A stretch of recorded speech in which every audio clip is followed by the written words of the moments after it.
छत्रपति शाहू जी महाराज, संत श्री सुखदेव वाघमारे महाराज, doctor Anil Jaihind जी, सुभाषिनी यादव जी, अशोक भारती जी, ब्रजेंद्र पाल गौतम जी, प्रतिभा शिंदे जी, DS Patil ji, Shabir Ansari ji, Sudhir अनवाले जी, हमारे जो civil society के रिप्रेजेंटेटिव्स हैं और मीडिया के हमारे मित्र हैं, आप सबका यहाँ बहुत बहुत स्वागत, नमस्कार। कैसे हैं आप? ठीक है।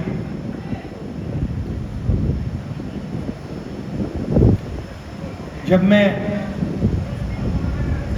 इस भाषण के बारे में सोच रहा था तो मुझे मालूम था कि कॉन्स्टिट्यूशन की तो बात होगी क्योंकि लड़ाई कॉन्स्टिट्यूशन की है और कॉन्स्टिट्यूशन में बहुत बड़ा रोल अंबेडकर जी का था। तो अंबेडकर जी, गांधी जी का भी डिस्कशन होगा।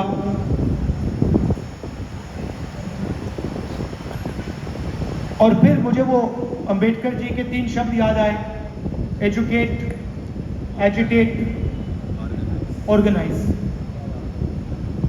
और मैं सोच रहा था कि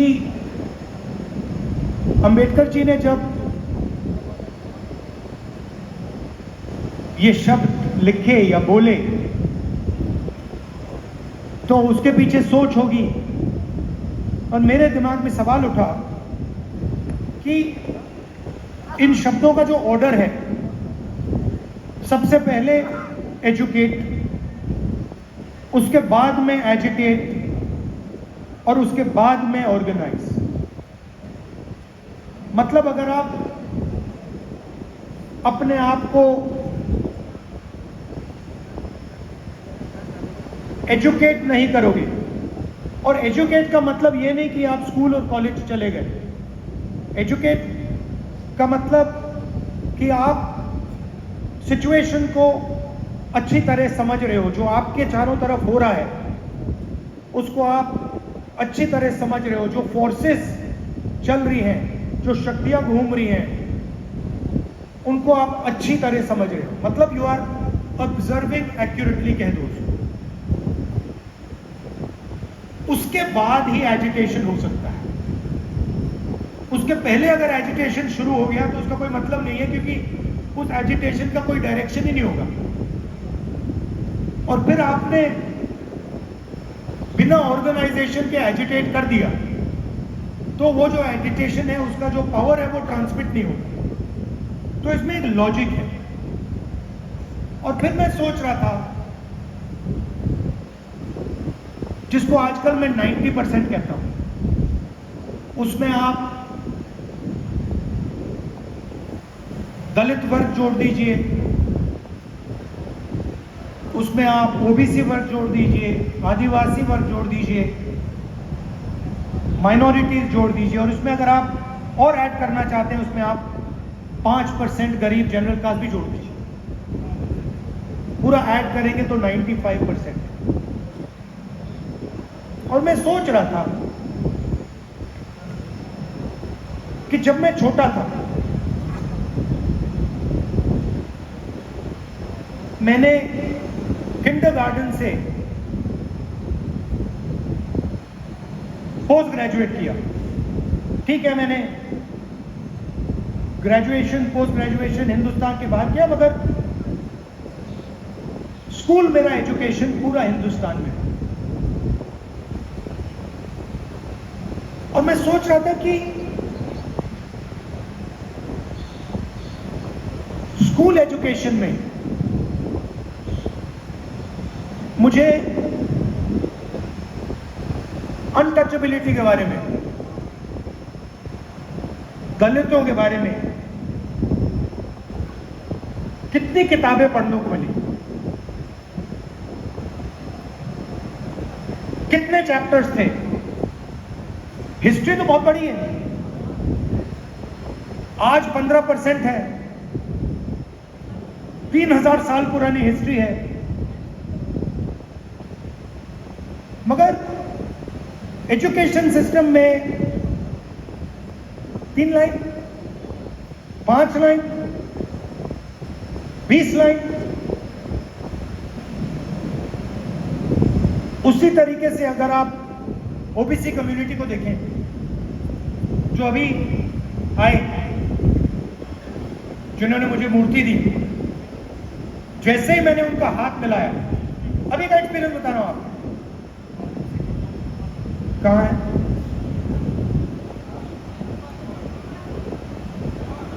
स्वप्निल कुमार जी कहां है? क्या बात है? कहां है? चले गए पीछे के, उनको आगे लाइए ना। देखो यही है, पीछे कर दिया। जो हाथ से काम करता है वो पीछे है। तो जैसे ही मैंने इनका हाथ मिलाया, कांटेक्ट होते ही मुझे पता लग गया कि इस हाथ में हुनर है। क्या बात है? वाह! अब आप देखिए, जिसके हाथ में हुनर है उसको पीछे बैठा दिया, और ये हिंदुस्तान में 24 घंटा हो रहा है। 24 घंटा। जिसके हाथ में स्किल है, जिसके हाथ में कैपेबिलिटी है, जिसके हाथ में एक्सपीरियंस है, चाहे उसे आप नाई कहें, मोची कहें, कारीगर कहें, फैक्ट्री में वर्कर कहें, जिसके हाथ में हुनर है उसकी हिस्ट्री तो हमारे एजुकेशन सिस्टम में है ही। उसके बारे में कुछ कहा भी नहीं जाता है। उन्होंने क्या किया, कैसे किया, क्या उनके खिलाफ डिस्क्रिमिनेशन हुआ, क्या उनको सहना पड़ा, वो तो है ही नहीं। मैं अपना एक्सपीरियंस बता रहा हूं, पता नहीं शायद आपने स्कूलों में पढ़ा हो। मैंने स्कूल में ना दलितों की हिस्ट्री नहीं पढ़ी, ना दलितों की हिस्ट्री पढ़ी, ना पिछड़ों की हिस्ट्री पढ़ी। और आज तो उल्टा हो रहा है। आज वो थोड़ी सी हिस्ट्री जो है उसको भी मिटाया जा रहा है। और हिस्ट्री के बिना, अपनी स्पेस को पहचाने बिना, अपनी लोकेशन को समझे बिना एजुकेशन पॉसिबल ही नहीं है।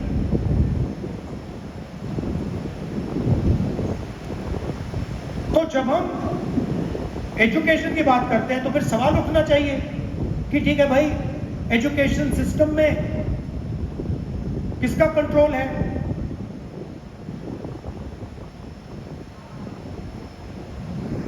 आप एजुकेशन सिस्टम को देखिए, आज पूरा का पूरा प्राइवेटाइज हो रहा है।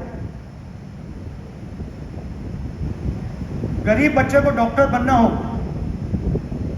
लॉयर बनना हो, ठीक है, वो सपना देख सकता है। भारत जोड़ो यात्रा में हजारों बच्चों से, नहीं,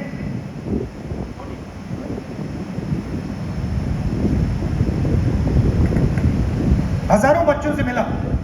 सब कहते हैं मैं इंजीनियर बनना चाहता हूं, मैं डॉक्टर बनना चाहता हूं, मैं आईएएस में जाना चाहता हूं। और जब मैं इनसे बात कर रहा था, मेरे माइंड में क्या था कि मेरा देश इनसे झूठ बोल रहा है। इंजीनियर कितने लोग बनेंगे? डॉक्टर कितने बनेंगे? 2%, 3%, 5%, 7%, 90% तो नहीं बन सकते। बट हर रोज हमारे बच्चों को कहा जाता है कि भैया इंजीनियर बनने का सपना देखो, डॉक्टर बनने का सपना देखो, लॉयर बनने का सपना देखो। और फिर उनके माता पिता से कहा जाता है ठीक है भैया, अब आप 10 लाख रुपए निकालो। 15 लाख रुपए निकालो, 20 लाख रुपए निकालो, 1 करोड़ रुपए निकालो, 2 करोड़ रुपए निकालो, दे नहीं पाते। तो आपने इमेजिनेशन को दबा दिया, हिस्ट्री को दबा दिया, और एजुकेशन का जो सिस्टम है उसमें आप एंट्री नहीं देते। और फिर लोग कहते हैं कि भैया सुपर पावर बनेगा। कहां से सुपर पावर बनेगा? 90% तो गेम ही नहीं खेल रहा है, 90% बाहर बैठा हुआ है, 5% लोग चला रहे हैं। अदानी जी जो भी बिजनेस खोलना चाहते हैं खोल सकते हैं, अंबानी जी हर बिजनेस में जा सकते हैं, मगर अगर ये कुम्हार जी जो मूर्ति बनाते हैं, अगर इन्होंने सपना देखना शुरू कर दिया कि भाई मैं दूसरे तरीके से मूर्ति बनाना चाहता हूं, मुझे थोड़ी फंडिंग की जरूरत है, 15 मिनट में पता लग जाएगा रास्ता बंद है। क्या बात है।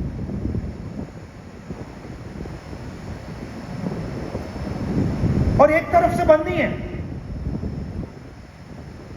मैंने पार्लियामेंट में बोला था, मैंने चक्रव्यूह की बात की थी, तो बड़ी इंटरेस्टिंग बात निकली। चक्रव्यूह का दूसरा नाम पद्मव्यूह है, मतलब वो लोटस फॉर्मेशन है। अभिमन्यु को लोटस फॉर्मेशन ने मारा था। नॉर्मली उसको चक्रव्यूह कहा जाता है, वो पद्मव्यूह है, पद्म लोटस के शेप में है। और उसको भी 6 लोग चलाते थे। आज भी वही चक्रव्यूह है, पद्मव्यूह है, उसी को 6 लोग चलाने हैं।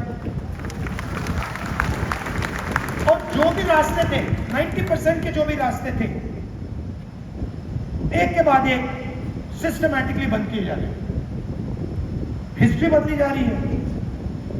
आप अगर आज किसी आरएसएस के वाइस चांसलर से पूछो, भाई हिंदुस्तान में अनटचेबिलिटी जैसी चीज थी, वो आपको कहेगा कभी नहीं थी।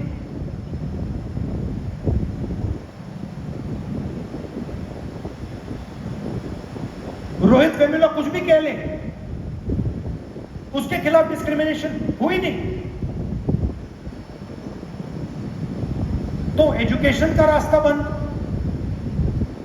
इंडस्ट्री का रास्ता बंद। इंडस्ट्री में देख लीजिए, 250 सबसे बड़े बिजनेसमैन निकाल लीजिए, लिस्ट निकाल लीजिए, और मुझे बताइए उस लिस्ट में दलित कौन है, आदिवासी कौन है, पिछड़ा कौन है? एक भी नहीं। मैंने चेक किया, एक नहीं उसमें।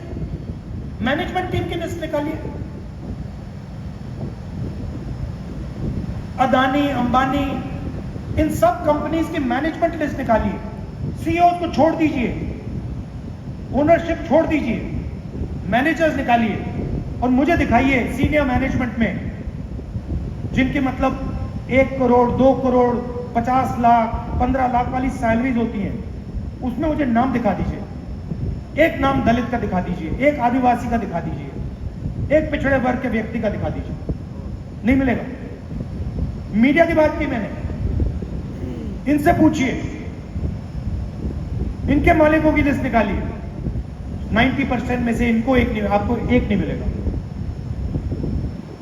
और फिर 24 घंटा मीडिया में ग्रोथ की बात होती है, प्रोग्रेस की बात होती है, सुपर पावर बनने की बात होती है, और 90% है ही नहीं कहीं। हाईकोर्ट देख लीजिए, जुडिशरी देख लीजिए, इंडस्ट्री देख लीजिए, इंटेलिजेंस एजेंसी देख लीजिए। अच्छा, मैंने लिस्ट निकाली आरएसएस के जो नॉमिनेटेड लोग हैं, हजारों लोग हैं उसमें, जो हिंदुस्तान का इंस्टीट्यूशनल इंफ्रास्ट्रक्चर में वो डालते हैं, संस्थाओं में डालते हैं, उसमें आपको एक दलित नहीं मिलेगा, एक आदिवासी नहीं मिलेगा, एक पिछड़ा ही मिलेगा। तो 90% के लिए सारे के सारे दरवाजे एक के बाद एक बंद हो रहे हैं। अग्निवीर क्या है? लोग कहते हैं अग्निवीर जवानों के लिए स्कीम है। अग्निवीर हिंदुस्तान के 90% लोगों के हाथ से पेंशन छीनने का स्कीम। पहले अगर एक युवा आर्मी में जाता था, जवान बनता था, तो देश उसे कहता था कि देखिए, आपने देश को अपनी जिंदगी दी है, हम आपको प्रोटेक्शन देंगे, हम आपको पेंशन देंगे, कैंटीन देंगे, और अगर आपको कुछ हुआ, अगर आप शहीद हुए, तो हम आपको कॉम्पेंसेशन और शहीद का दर्जा देंगे। यह कमिटमेंट था हिंदुस्तान की सरकार का, और उसमें ज्यादा से ज्यादा 90% लोग हैं।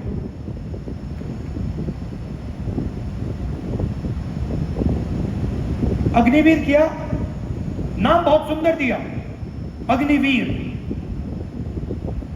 मगर अग्निवीर की सच्चाई क्या है?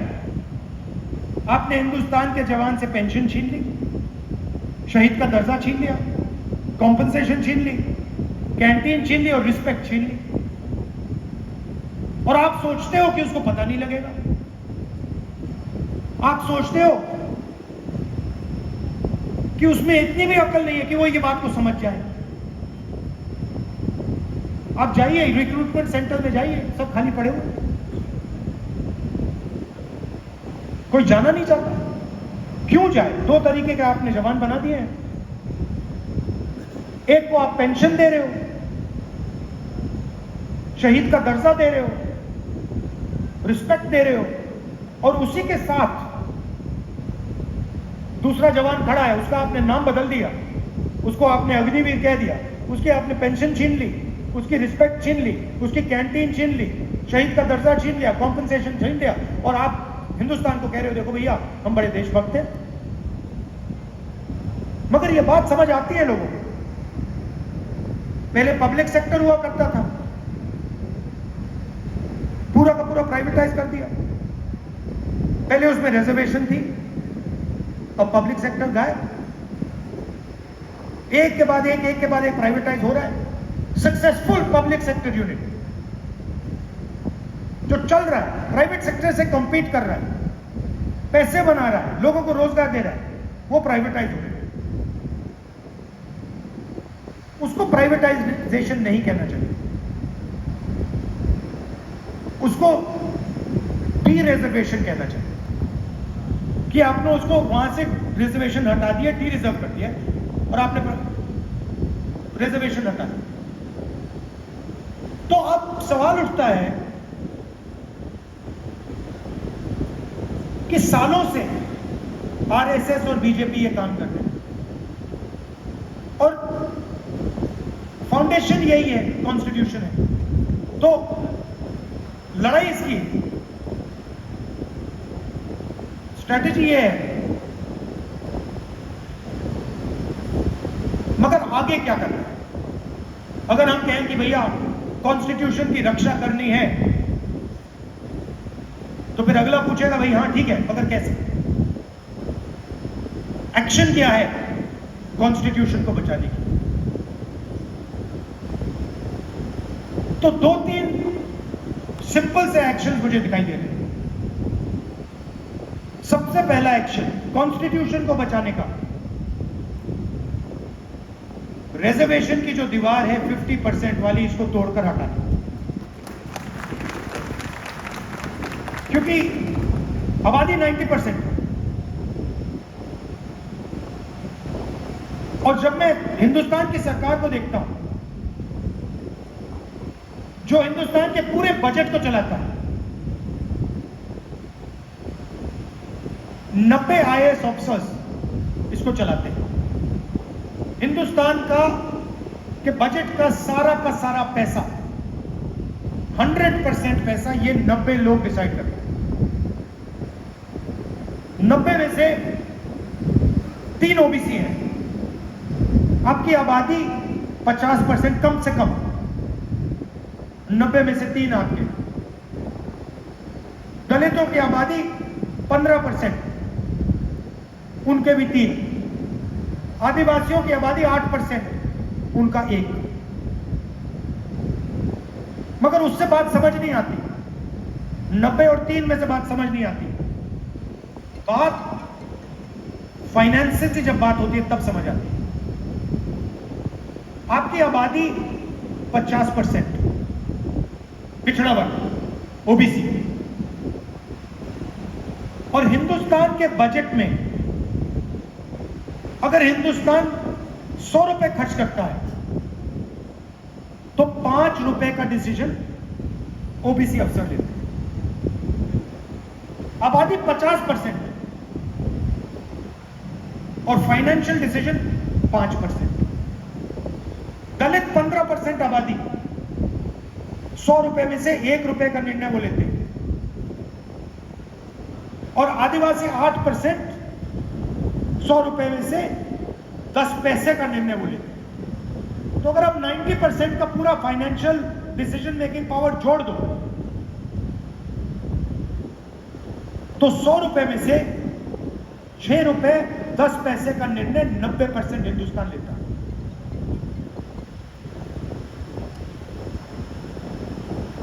रुपए 10 पैसे 100 रुपए में से 90% डिसाइड करता है।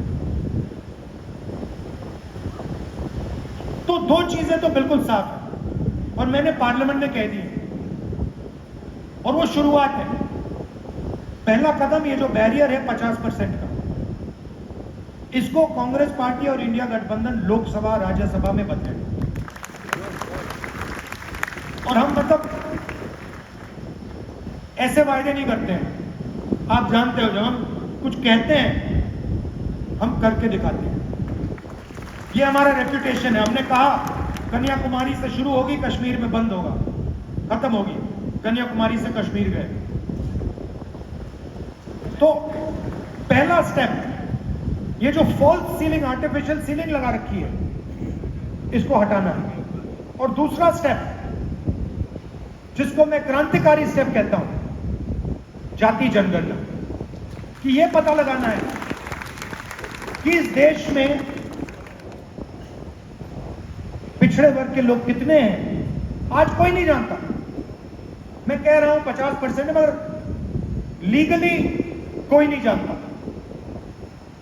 अगर आप मेरे पास आए और आपने कहा नहीं 10% है, तो लीगली आप भी सही हो, मैं भी सही। जाति जनगणना के बाद आप मुझे कह नहीं पाओगे कि भैया आप 10%, मैं कहूंगा नहीं भैया 10 नहीं 50। दूसरी बात, जब हम जाति जनगणना की बात करते हैं, हम सिर्फ कास्ट सेंसस की बात नहीं करते, हम इसमें दो और चीजें जोड़ना चाहते हैं। सबसे पहले किसकी कितनी आबादी, दूसरा इन अलग अलग वर्गों का हिंदुस्तान के फाइनेंशियल सिस्टम में कितनी पकड़ है, इनके हाथ में कितना धन है, दलितों के हाथ में कितना धन है, आदिवासियों के हाथ में कितना धन है, पिछड़ों के हाथ में कितना धन है। Socio economic survey.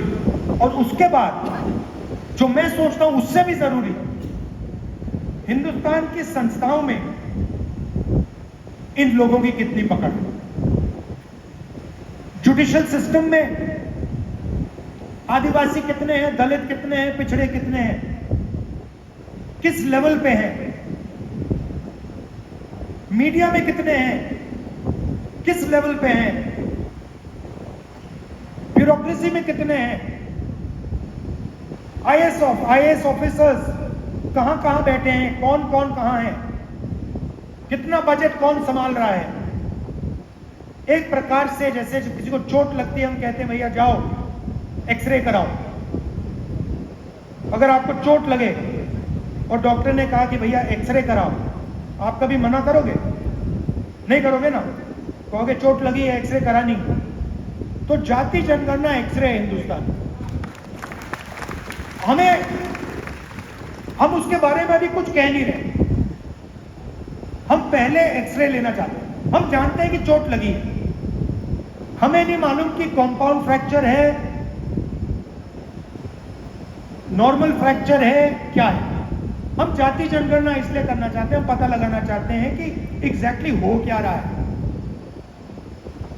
हमें पता लग रहा है कि दर्द है, वो दिख रहा है सबको। हम ये पता लगाना चाहते हैं कि इसका कारण क्या है। अब जैसे मैं जाति जनगणना की बात करता हूं, वैसे ही आरएसएस के लोग, बीजेपी के लोग सारे के सारे कहते हैं जाति जनगणना नहीं होना चाहिए। और मैं आपसे पूछना चाहता हूं, एक्सरे करवाने में क्या प्रॉब्लम है? सच्चाई निकालने में क्या प्रॉब्लम है? आप